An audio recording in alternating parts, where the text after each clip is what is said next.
Let's see, what else do we have on the... Hey, we did not be looking at the camera, Tim. Alright. Hey, what's going on, everybody? In this video, as you can see, we're going to be doing things a little bit differently. We're going to try out something I've never tried before, and we're going to do the first ever Triumphal Reads literature panel. I tried anyway. Yes. And today's episode is going to be on Brandon Sanderson's The Way of Kings. As you guys know from my review, it was my biggest disappointment of the year so far. And I know that's not a very popular review, so I thought it might be kind of illuminating to have some sort of panel-ish discussion about our thoughts on The Way of Kings. And since Tim is the only other person I know who has slogged through this 1,000-page tome... I'm the resident Brandon Sanderson expert, if you want. I've read Mistborn, I've read the Stormlight Archive so far as it's gone, I read his Reckoner series, and I read Warbreaker. So I've read a good bit of Sanderson over time, and I guess we're going to call me the Sanderson aficionado of the two, if such a thing. Yes, definitely. I've only read The Way of Kings so far, and I will continue the series because he's convinced me enough that Words of Radiance is better than Way of Kings, so I'm definitely going to at least continue on, but I'm really hesitant. Way of Kings, as you guys, like I said, you guys saw, I got a kind of unpopular, against the grain view of Way of Kings, so I just figured we'll discuss some stuff. I think we have a format of this. We're going to go through some individual elements of the text. Plot, pacing, characterization, world building, and just some miscellaneous things that we came up with. Prose. Prose. That we thought we needed some discussion of. So we will get started. Let's start. What's the first one? I think we were going to start with plot. Alright, and what we're going to do is on a scale of 1 to 5, we're going to rate each element. I figured we could write it on paper. Just so it's impartial, we didn't agree with everything beforehand. Yeah, we didn't we didn't collude. Yes. We did not come up with some clever way. Alright, so what was it again? Plot? Plot.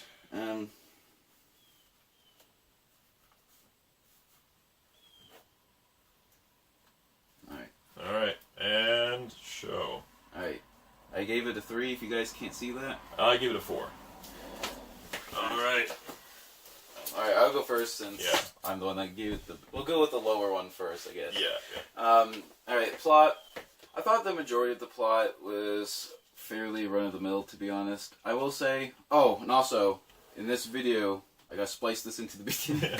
We're gonna have lots of spoilers from The Way of Kings in this video. So, if you want a spoiler-free review, my just regular sort of book review will be spoiler-free. We'll keep Words of Radiance and Oathbringer out of this video as well. So it's just gonna be spoilers for Volume 1 of the Stormlight Archive, Way of Kings.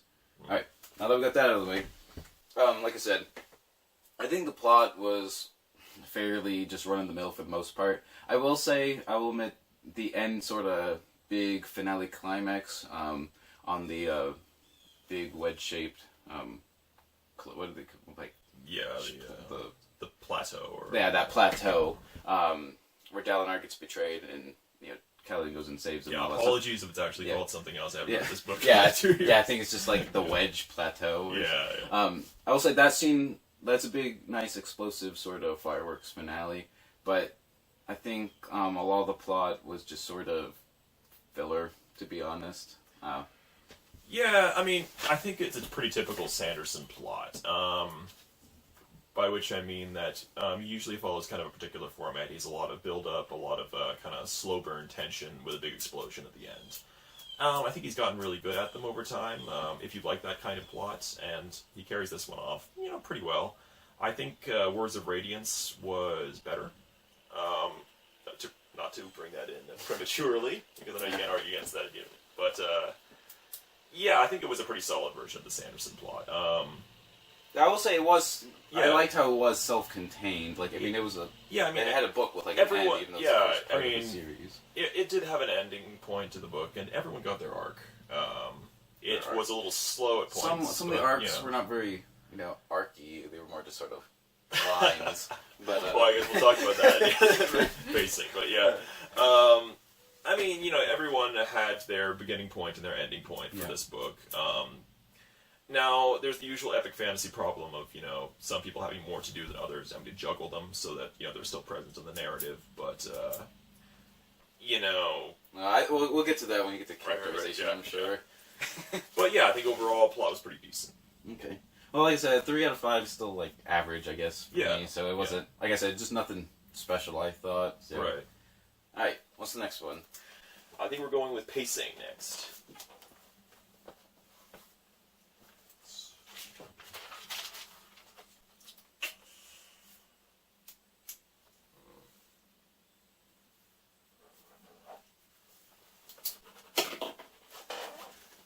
Ready? Right. Yeah, I give it 3 as well. 3. And I think the pacing kind of is different because you have the 3 main storylines kind of interweaving throughout each other. Yeah. Kaladin, Shelon, and Dalinar. I will say Dalinar's pacing I felt was the best. And just so you guys know, he was like my favorite character, kind of like the only character I really cared about a lot. Yeah.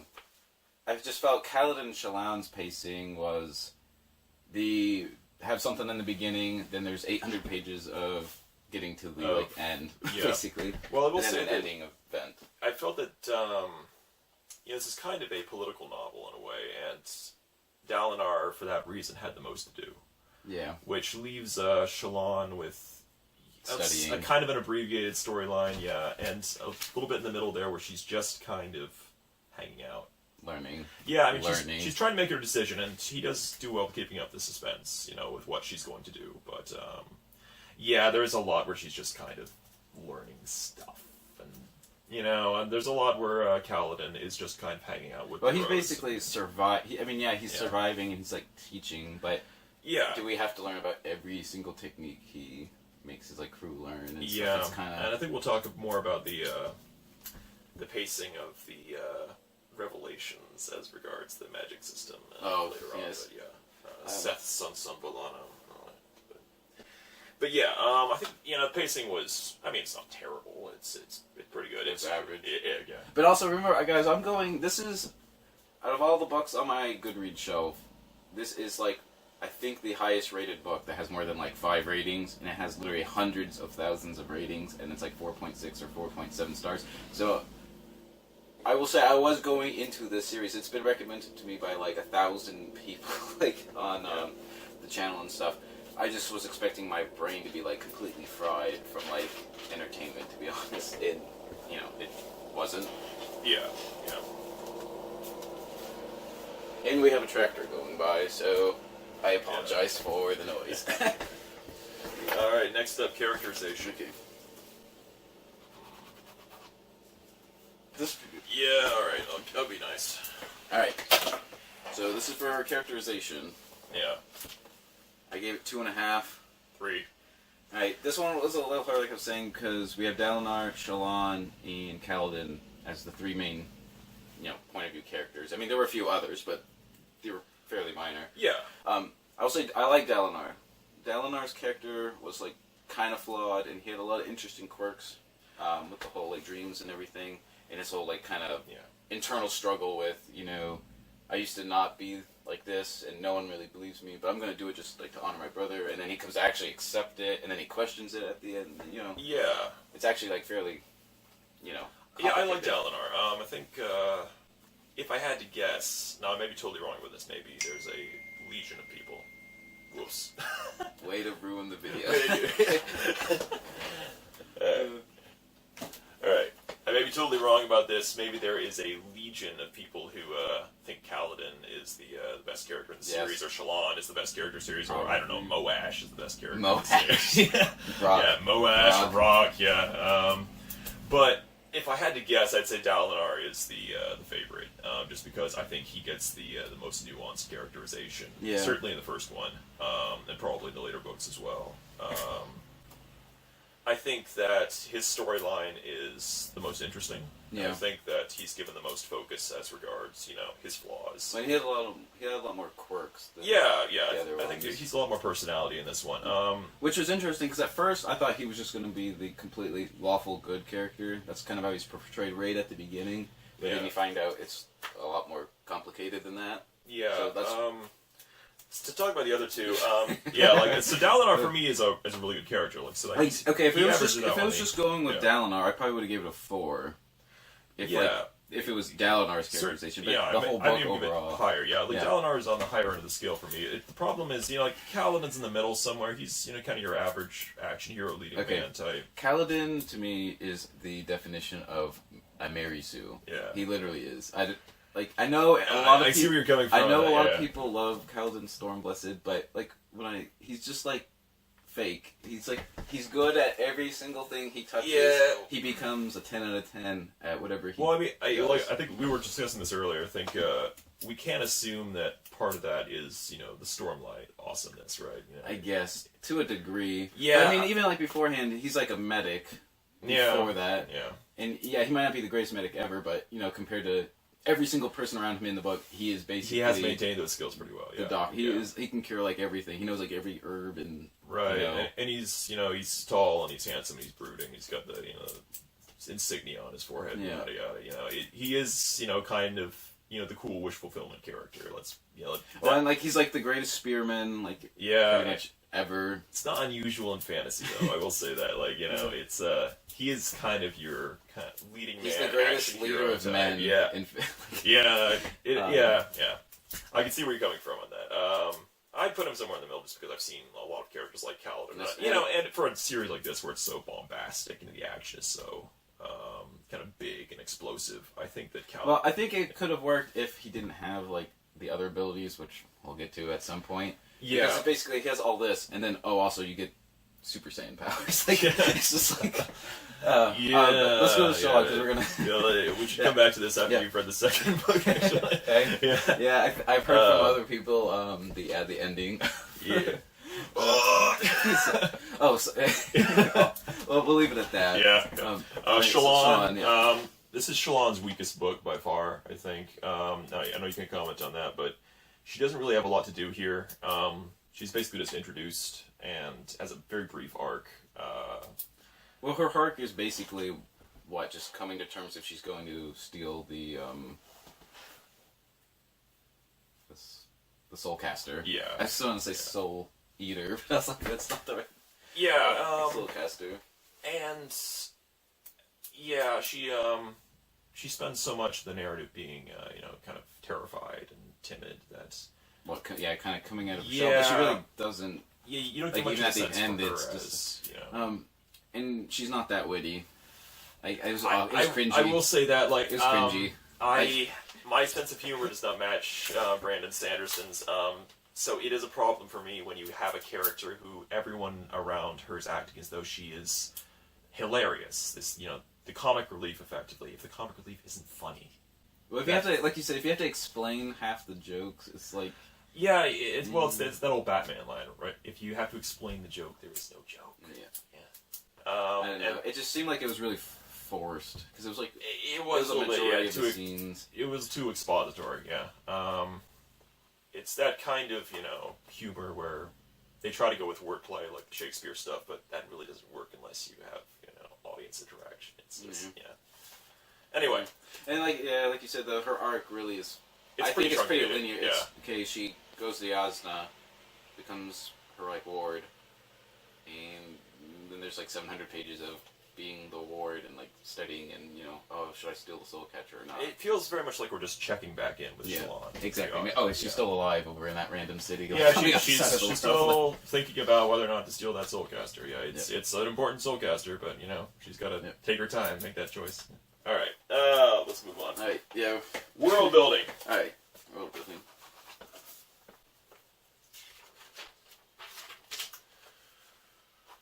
Let's see. Yeah. Alright. I gave it a 4. I gave it 4.5. Yeah, I felt this is definitely his strongest sort of attribute, I guess. Yeah, I think it's a very original world. Yeah. I did like how it's not like all just like green pastures, like kind of like that camp, like Avalon sort of medieval thing. Yeah, he really does make it work for him. I think this kind of world where they have these high storms rolling around periodically, and just everything from the vegetation to the way people have to build their cities. Well, I felt like the Shattered Plains was kind of I don't really get the logistics of some of it, but I mean it's a cool idea because it's kind of like this like chasm crater landscape basically. And well, Sanderson himself admits that he's really in it for rule of cool in a lot of ways, and to his credit, he does a lot of really cool images. Like the Shattered Plains is a really cool image. It's definitely unique. Yeah, the Shard Blades, really cool image. Yeah. I mean, you've got to give the guy props. He found a way to make, huge, oversized, impractical fantasy swords practical in this world. Kind of. Yeah, kind of. Oh, we'll get to that. Or I will get to that. The aesthetics of Shard Blades and like I said, I did like the world. I say, hopefully it gets fleshed out more, though, in all the other books, because there are a lot of, like, places that are sort of just, like, there, and there's, like, civilizations just sort of there. Yeah. And they're kind of like, oh, they're different, but there's really, like, no really reason why. It's just sort of there at this point. But, I mean, there's still going to be 9 books, 1,000+ pages each, so I'm sure that's just going to get fleshed out, like, over time. Yeah. Definitely world building, I think, was his... I think it's a strong suit. Definitely his strongest. Especially in this novel, it was pretty solid, Yep. Okay. Alright, so finally we have the prose.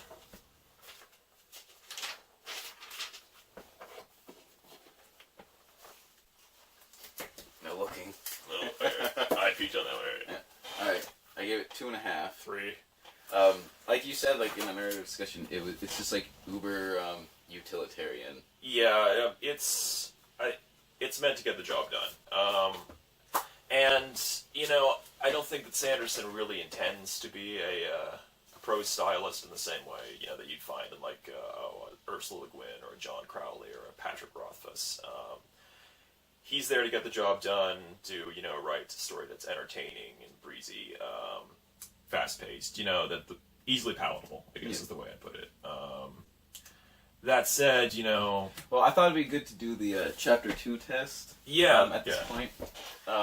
If you guys don't know what that is, it's you go to the second chapter in a book just to, like, check out the way the author writes. Because usually the first pages are... They're kind of different just because they're purposely trying to wow you with the first page or two. So I figure the author's bringing his A game to the first chapter. So,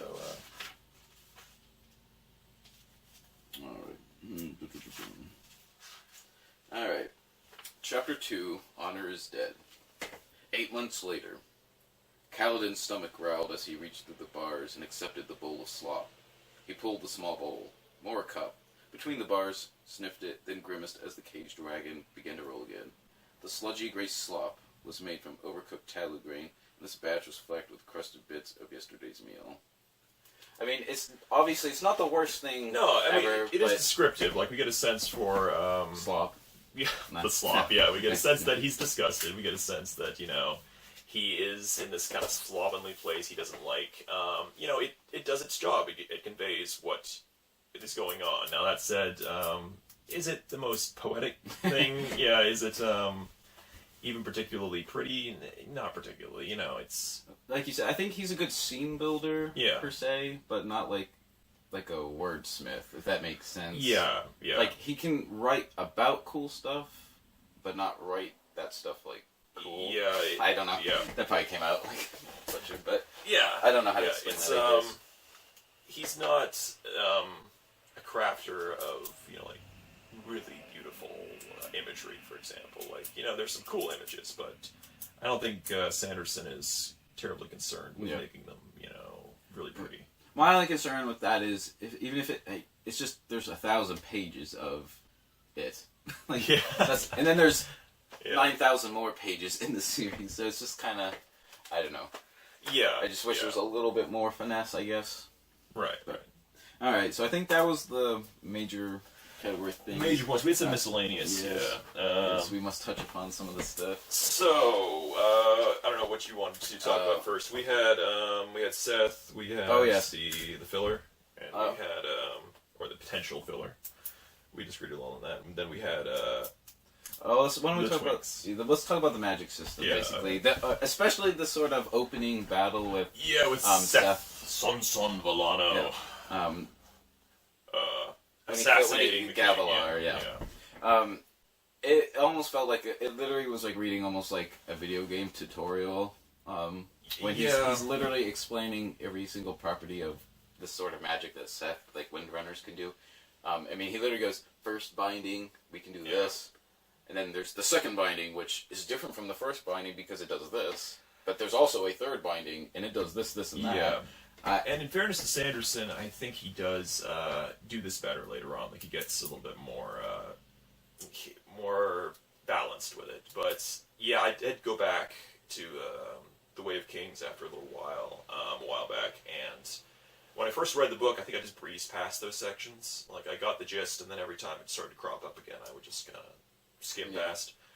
But I went through it on audiobook and realized just how much time is spent with Seth going over what's effectively the rules. The rules of magic. Yeah, the rules of magic. Like, I don't mind, I guess, if you have, like, a magical system, but I almost don't want it, like, explained to me in, like, a textbook format, I guess. Yeah, no, see, I don't mind Sanderson's way of explaining the magic system and making it grounded, but I don't want it explained as didactically as I think we got. And like you said, it's like during a fight scene, so it almost kind of mars that whole scene because it does. It slows down the pacing, and I think it gets in the way of the immediacy of the scene because we get the assassin in white ripples through the doorway, his sword blade in his hand, and then Seth bound himself to the wall, which was a thing he could do because he was a Windrunner, and yada, yada, yada.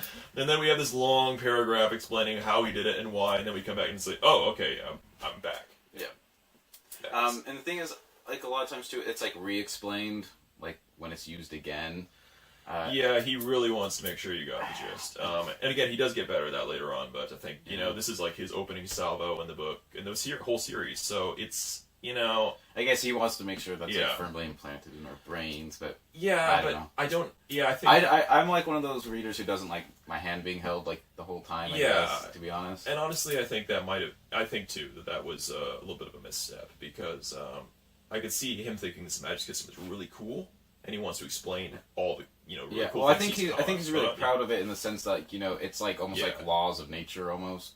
Like, it's, like, bound by, like, certain rules. And, it is... You can't just, like, do certain things. Like, you have to follow the rules. And it is cool, and it's well thought out. It's just that, maybe not info dumping right in the first... fight scene. Yeah, it's like the first fight scene, Well, is it the first... I don't know if it's the first chapter in the book, but it's like... the prologue, isn't it? It's the opening hook. That is going to be, your reader's in to your series. Yeah, it was, I think. And it was, just chock full of exposition. Yeah. Which was... a little tough to get through on the second read for me. Like the first read, I just kind of ignored most of it, but having to go through it on Audible and show it to my sister, who was completely unfamiliar with the series up to that point, was a little bit painful, actually, the second time around. It didn't remember it that way at all, but... Alright, well, I think we covered that pretty good. Yeah. Let's see, what else do we have on the... The alleged filler. Yeah, I honestly felt... I don't really have a problem with long books per se, but if you have a 700-page story, you can write it in 700 pages instead of 1,000 pages. Like, it doesn't need to be 1,000 pages for the sake of, each book in the series hitting 4-digit page counts, I guess. I felt. Yeah. I think that there was a degree of, especially in Shallan's storyline, but I think a lot of it was because, we're trying to do this political fantasy, and the epic fantasy style, like it or not, is that we switch back and forth in between characters. And, if the storylines are plotted out in such a way that one character has more to do than the other characters, or if it just turns out that way in the writing process, you end up with some characters who are just kind of you kind of want them to all have a roughly equal... Yeah, piece of the pie. And I mean, I don't think they do. I think that Shallan probably has a smaller piece of the pie. But even that still seems like a lot. But yeah, you do have to check back in. I mean, in a book that size, you have to check back in once in a while. Otherwise, they just kind of fade out of the narrative. Well, but my whole thing is with this book is you have the campaign going on in the Shattered Plains, and from from the time Kaladin gets there in the first 100 pages or whatever, to the end battle where Kaladin saves Dalinar and all that, really, like, what actually happens in the book? Like, it's a just... lot of political maneuvering. There's really nothing really going on. It's more just... Well, I mean... building up to that one scene. Yeah, like, building up the tension with Sadeas. Well, who is, like, very one-dimensional, I will say, too. Yeah, at least in this one. Like, I mean, he literally is, like, the Weaseliest character ever. Sadeas, and then we're supposed to be, like, surprised. He does come off as kind of a mustache twirler. I mean, I don't know why it's supposed to be, like, a surprise that he, like, does something, like, treacherous. Like, yeah, it's just, like, everyone's basically saying Sadeas is kind of a dick. Yes. Like, we should be friends again. Yes. Yeah. Yes. Yeah, I will say that like, I don't think anybody really trusts Sadeas, but I think that's part of Dalinar's arc for this book. He starts out, like I think I mentioned earlier, basically Dalinar has found Jesus at the start of this book. You know, he has he's had his moment. He's a new convert, so he's super into this kind of new ideology that he's constructed for himself, and he has to realize over the course of the book that he can't just will that ideology back into existence since it's faded. That, you know, in some respects, I think the reader is meant to see that Sadeas is totally going to plant a dagger in Dalinar's back. Yeah. Dalinar's the one who has to realize that, and that's how we see his progress, because we're kind of where he's going to end up at the end of the novel, you know. No, yeah, I mean, I see what you're saying. Yeah, yeah. Now, in your opinion, though, how much do you think this book actually needed to be 1,008 pages, or 1,007, or whatever it is? We could trim some fluff, yeah. Like I said, I don't have a problem with... Then again, that's just my preference. Like, I tend to favor books that are a little bit more condensed and svelte, I guess we could say. I like a book that's... I mean, like I said, even like, I mean, 700 or 800 pages, I mean, that's still a door-stopping book. Yeah. Like, for example, like with Kaladin, like I said, once he's in the camp, his whole thing is basically getting his, like, bridge crew to, like, trust him and keep them alive. But we literally have, like, a dozen different team-building exercises to get that point across, and it just, at first it seemed forced, and then it just gets repetitive, like, over and over and over. Like, okay, Kaladin's so good, he came up with this great plan, and wow, everyone followed it, and look, we all survived. Oh, he must be onto something. But we do that over and over. Like, every 100 pages, we have to have a big sort of...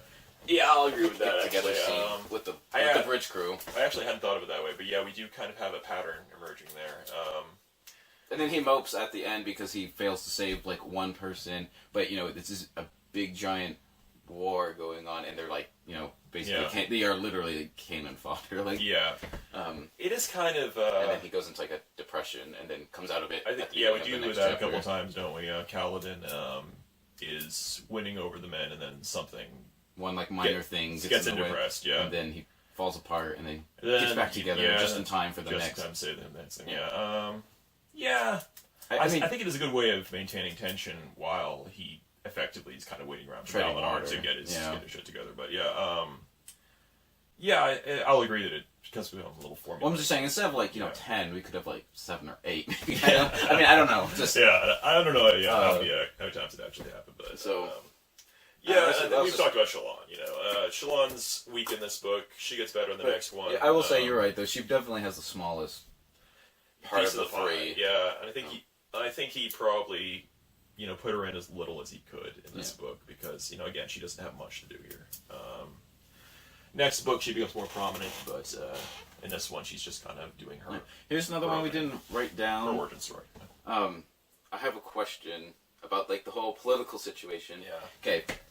Like, to me, this is basically a plot hole, because, alright, I read a lot of nonfiction, as you guys know, so, like, logistics are, like, a real thing to me. When you have the Alethi army in the Shattered Plains, that's all well and good, but basically, all your, like, professionals are out there, all your, like, really strong shard bearers and shard plate wearers are out there, and then back home, you're almost, like, waging, like, civil war, like, minor border civil war skirmishes with each other, with, like, you're just, like, levies or whatever. Yeah. Why doesn't any other country in the world just, like, go, we don't like these, like, Alethkar, let's just, like, go conquer them while they're, like, literally, like, out in the middle of, like, nowhere. Like, I Yeah. fail to understand how that doesn't happen over 6 years or whatever it is that they've been on this campaign. I think, I mean, you can, just judging by some of the peripheral material later in the series, the Alethi are supposed to be really good at war in general, so they have this reputation for being conquerors and beasts on the battlefield or whatever. So I could see them... Maybe, but that's not explained in a way. Yeah, and well, I think they do at least hint, though... That they kind of hint that they're like, they're really good. Also, the High Princes, are relatively recently unified.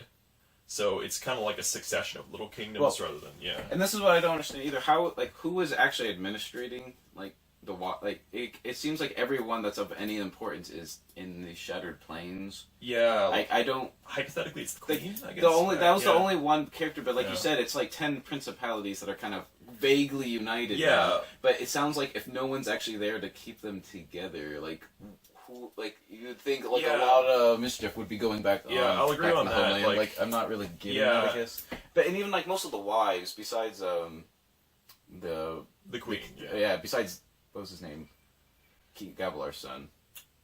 Drawing a blank. Yeah, I'm drawing a blank. Besides his wife. Besides the very forgettable king's wife, Anyways, besides her, most of the other wives are, in the camp and stuff. The entire aristocracy is, hanging around, the Shattered Plains, because, that's kind of that subplot is, how they're basically being so materialistic and all that stuff, while there's, a war going on. So it's...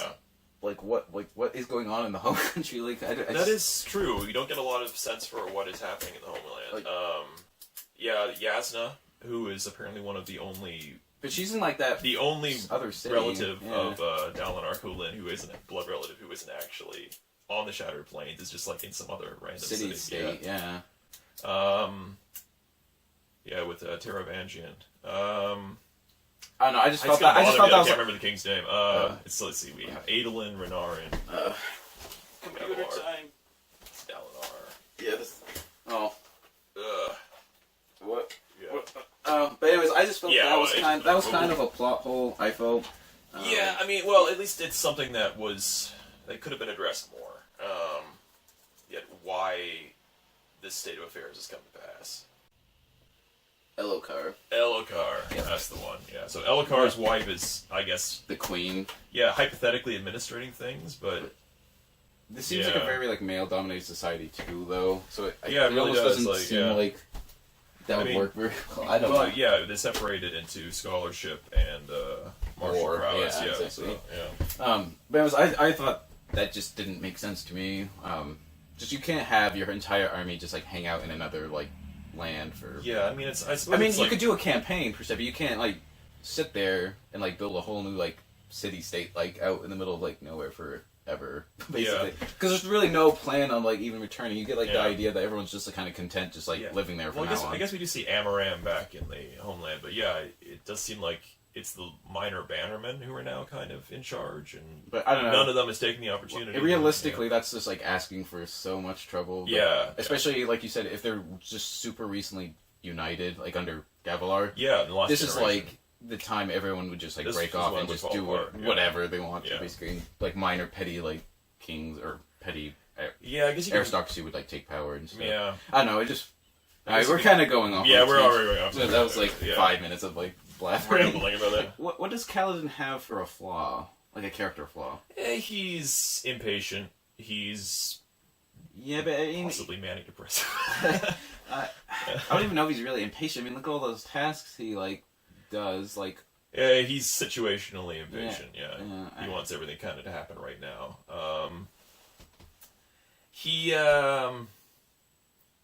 If we have to think this hard, it's not good enough. We got you. But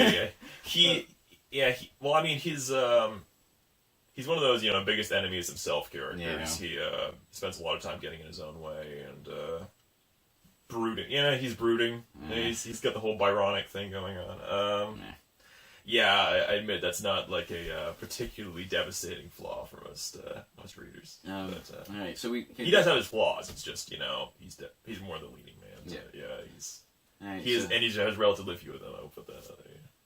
All right, so Dalinar, Kaladin. Okay, and even Shallan, the whole arc with Shallan and Yasna, Yeah, with the whole Shallan soulcasters. bit of a surfeit of flaws, Shallan. But... She has a lot of flaws, at least. Yeah.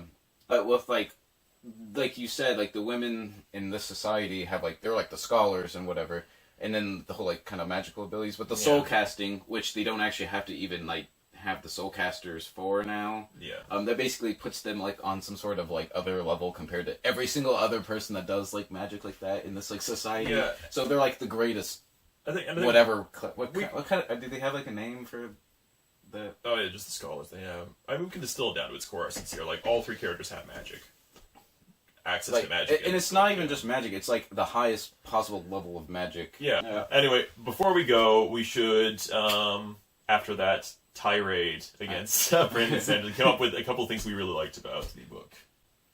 All right, I like the end climax or the end sort of fireworks scene at the whole like the plateau where Kaladin goes off and saves him. At first, it is kind of cheesy, but it does work well with the book, and it's a big sort of explosion to finish the book off, and everything on that part of the world like comes together. Yeah, really good. And then Dalinar trading his like shard blade, like very cool scene. I like that. Like that's like super like noble and like ballsy to like give up a shard blade. So that's partly why I like Dalinar. Yeah, so much I read too. a review once about Sanderson novels that says, the thing I like best about Sanderson novels is that in every single one, the ending is a big explosive finale. He goes ham, but he always makes it work. And I'd agree on this one that he made it work. It's a big, hammy finale, but, he pulled it off. Because I think he's really into everything that he's saying. It's not just, a cool scene for the sake of having a cool scene and giving us something pretty to look at. He's feeling it along with the reader. What else?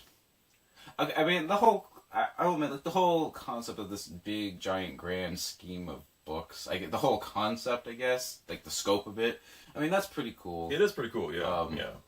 I don't always think it needs to be quite that big, but, the whole... Yeah, he's got an expansive mythology there. The whole, and scope of, like, all this... This 10-book series of massive doorstoppers, it's a very ambitious project, and you have to give him a lot of credit for that. Yeah. And finally, I will say that I like Moash. Moash is fun. That's that is my final statement on the matter. Also, I like oh god, this is my problem having not read the book for like 2 years. Dalinar Squeeze. I like her. Oh yeah. It's not. No. His brother's ex-wife. This series just took a very dark turn. My bad. No. What is her name? Oh. Yeah, it's Yasna's mom though. Yes, that's what I meant. Yeah, I know it was Gavilar's Gavilar's ex. widow. Yeah. I mean, yeah. What is her name? But not a blood relation of Dalinar. No. Yeah, sorry, guys. Yeah. Totally. I say we leave that in. Yeah, I'm really...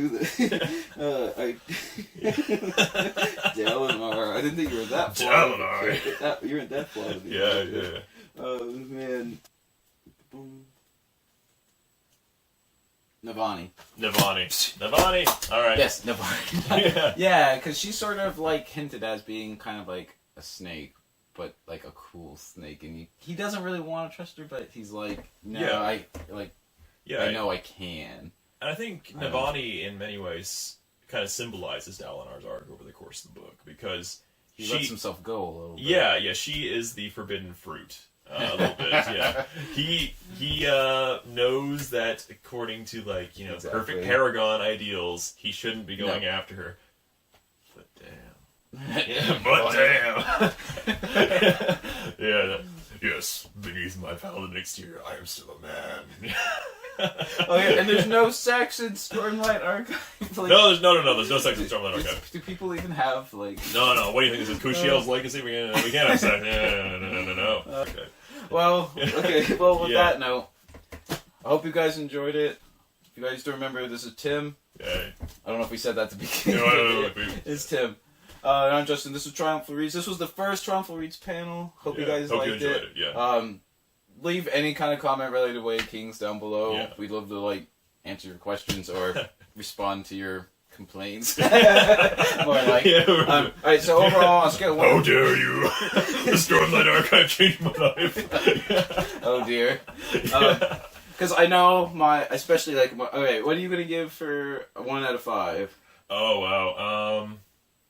You know, like if you had to put on if I had to put on Goodreads, or if you had to put at least a half one. I'd give it a decent rating, like a 3.5 or 4 maybe. I don't know. Right. Yeah. Like, cause I'm giving it a 2.5. It's gonna round up on Goodreads to 3. Yeah. But I mean, 2.5 is a pretty low rating. Yeah. For me. Like, I don't know. I think it probably is more of a 3 maybe. But I just honestly was anticipating my brain to like explode from how awesome this was. But it literally just fell flat. For all the criticisms I've given it, I think it's a pretty decent book. I like Stormlight Archive pretty well, but to take that, I don't want to read 10,000 pages of pretty decent. Like, I know that's not like I'm damning with faint praise there. No, I like Brandon Sanderson's books. I like Brandon Sanderson. If he's watching this, I apologize deeply. Well, I am looking forward to Words of Radiance because everyone seems to say that's definitely a step up from The Way of Kings. Yeah. But like I said. Okay, you said 3.5, maybe 4. I'm going 2.5. Yeah. Hate me, I don't care. I know that's an unpopular opinion, but anyways, I hope you guys enjoyed the sort of panel format. I know it's kind of long. If you guys liked it, tell us in the comments down below. We'll have to read some more books that we both read. Yeah. He's read fantasy a lot longer than I have. Like, I've only just, started this year. Yeah, I need to catch up on a lot of the newer stuff, though. Like, I prefer old, like, dusty fantasy that most people aren't reading anymore. So I have to take a look at some of the newer stuff that just came out. Alright. Yeah. Well, thanks. Hope you guys liked it. Yeah. And always remember, read victoriously. There, I thought that went pretty good. Yeah. The 47 minutes.